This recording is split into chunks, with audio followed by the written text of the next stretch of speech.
अहाना के लिए ये लड़ाई अचानक शुरू नहीं हुई थी। जिस दिन उसने पोल्टू दादा का सच सबके सामने लाकर तलाक की राह आसान कर दी थी, उसी दिन उसने अनजाने में अपनी सबसे बड़ी दुश्मनी मोल ले ली थी। पोल्टू का घमंड चकनाचूर हो चुका था। जिस औरत को वह कमजोर, खामोश और दबाकर रखने लायक समझता था, उसी औरत ने उसकी दुनिया हिला दी थी।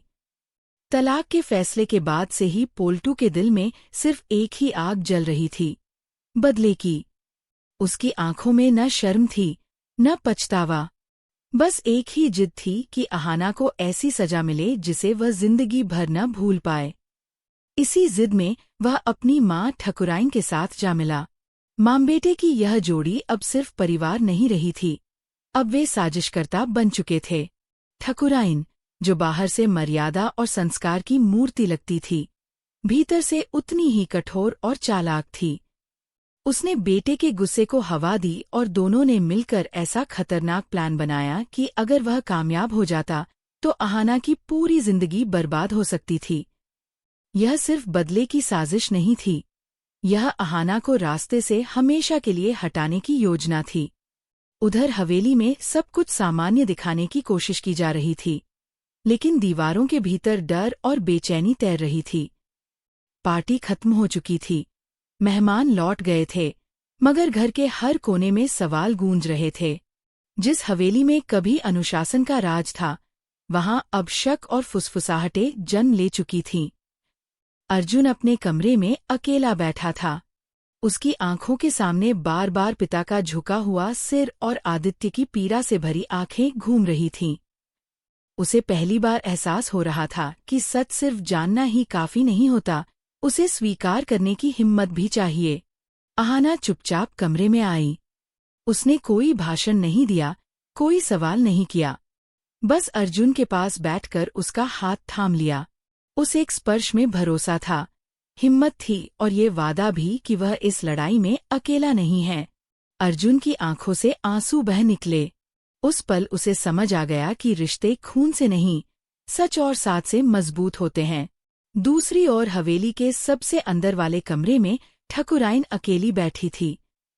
दीवारों पर टंगी पुरानी तस्वीरें उसे चिढ़ा रही थीं। वही तस्वीरें जिनके पीछे कितनी सच्चाइयां दबाई गई थीं, कितनी आवाजें कुचली गई थीं। उसने बिना नंबर देखे फोन मिलाया और ठंडी लेकिन सख्त आवाज में कहा, अब खेल खुले में नहीं होगा, अब अंधेरे में वार होगा। उसकी आंखों में डर नहीं था, सिर्फ गुस्सा था। गुस्सा इस बात का कि एक बहू ने उसकी बनाई हुई दुनिया को हिला दिया था। अगली सुबह हवेली में सब कुछ सामान्य दिखाने की कोशिश हुई। नाश्ते की टेबल पर आदित्य चुपचाप बैठा था। हर नजर उसे ऐसे देख रही थी जैसे वह कोई फैसला हो। अहाना ये सब देख रही थी और समझ रही थी कि सच सामने आ जाना काफी नहीं होता, उसे अपनाया भी जाना पड़ता है। ऑफिस में भी माहौल बदला हुआ था। आदित्य की मौजूदगी कई लोगों को असहज कर रही थी। कुछ चेहरे ऐसे थे जो उसे देखकर रंग बदल लेते थे। अहाना समझ चुकी थी कि ठकुराइन की जड़ें सिर्फ हवेली तक सीमित नहीं हैं, बल्कि कंपनी के गलियारों तक फैली हुई हैं। उसी रात अहाना ने देखा कि आदित्य पुराने हिस्से की ओर जा रहा है। जब उसने पूछा, तो आदित्य ने पहली बार अपने दिल का बोझ हल्का किया। उसने बताया कि उसके पिता ने मरते वक्त कहा था, इस घर की नींव के नीचे सिर्फ कागज नहीं, एक जिम्मेदारी दबी है, उसे वही उठा पाएगा जो बदले से ऊपर उठ सके। अहाना समझ गई कि यह लड़ाई सिर्फ पोल्टू या ठकुराइन से नहीं है, यह लड़ाई उस सोच से है जो औरत की चुप्पी को उसकी कमजोरी समझ लेती है। लेकिन अहाना को यह अंदाजा नहीं था कि जिस तूफान की आहट वह महसूस कर रही है, वह अब बहुत करीब है। पोल्टू और ठकुराइन अपनी चाल चल चुके थे। अहाना की जिंदगी पर अब सीधा खतरा मंडरा रहा था। क्या अहाना इस साजिश को समय रहते समझ पाएगी, या फिर यह अंधेरा उसकी कहानी को यहीं खत्म करने वाला है? अदालत का माहौल भारी था। दीवार पर लगी घड़ी की टिक टिक हर किसी के दिल पर हथौड़े की तरह पड़ रही थी। कुर्सी पर बैठा पोल्टू दादा ऐसे अंदाज में पैर फैलाकर बैठा था जैसे फैसला पहले से ही उसके पक्ष में लिखा जा चुका हो। उसके चेहरे पर वही पुराना घमंड था, वही भरोसा कि सामने खड़ी औरत आज भी डर जाएगी, रो पड़ेगी और फिर से समझौता कर लेगी। लेकिन आज मंजुली वही औरत नहीं थी। आज उसकी आंखों में डर नहीं था, मजबूरी नहीं थी। आज उसकी आंखों में सालों का दर्द था, लेकिन उससे भी बड़ा आत्मसम्मान था। जज ने जब उससे सवाल किया तो उसकी आवाज कांपी जरूर, लेकिन टूटी नहीं। उसने साफ शब्दों में कहा कि जिस इंसान के साथ उसने अपनी जिंदगी के सबसे कीमती साल गुजारे, वह पति कहलाने के लायक भी नहीं है। फिर एक एक करके उसने पोल्टू की असलियत खोलनी शुरू की। उसने बताया कैसे हर दिन उसे तानों से मारा गया, कैसे उसकी चुप्पी को कमजोरी समझा गया, कैसे तलाक पूरा होने से पहले ही पोल्टू ने दूसरी औरत को अपनी जिंदगी में जगह दे दी। अदालत में बैठे लोगों की नजरें झुकने लगीं। पहली बार पोल्टू को असहजता महसूस हुई, फिर भी उसके मन में एक उम्मीद बाकी थी, पैसा। उसे लगता था कि पैसा सब संभाल लेगा। जब गुजारा भत्ते की बात आई तो पोल्टू के चेहरे पर चालाक मुस्कान लौट आई। लेकिन तभी मंजुली खड़ी हुई और उसने ऐसा कहा जिसकी किसी को उम्मीद नहीं थी। उसने कहा कि उसे पोल्टू के पैसों का 1 रुपया भी नहीं चाहिए, क्योंकि उस पैसे में उसके आंसुओं और अपमान की बदबू है। पूरी अदालत में सन्नाटा छा गया। जज ने बिना देर किए मंजुली को उस रिश्ते से हमेशा के लिए आजाद कर दिया। मंजुली ने पीछे मुड़कर नहीं देखा। वह सिर ऊंचा करके बाहर निकल गई, जैसे उसने अपनी जिंदगी का सबसे बड़ा बोझ उतार दिया हो। बाहर खड़ी ठकुराइन ने राहत की सांस ली। उसने पोल्टू के कान में फुसफुसाया कि अब सब खत्म हो गया।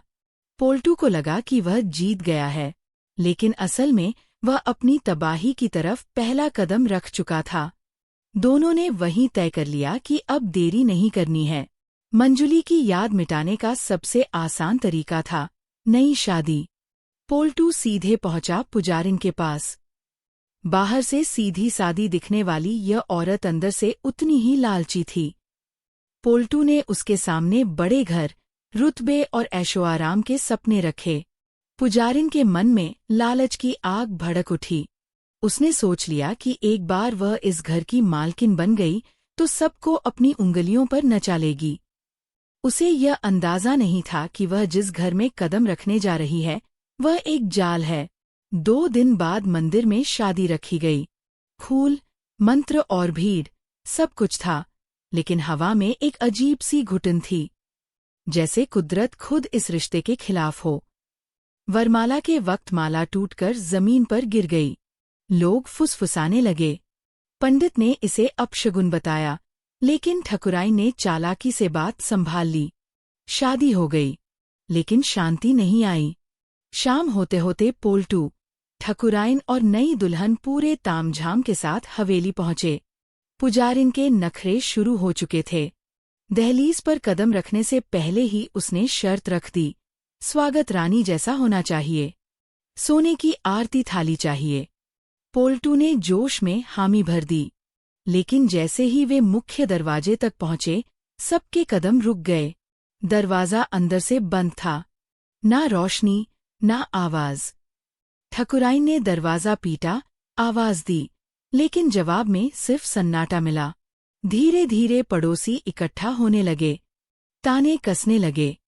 किसी ने हंसकर कहा कि इतनी बड़ी रानी का स्वागत सड़क पर हो रहा है। पुजारिन का चेहरा शर्म और गुस्से से लाल हो गया।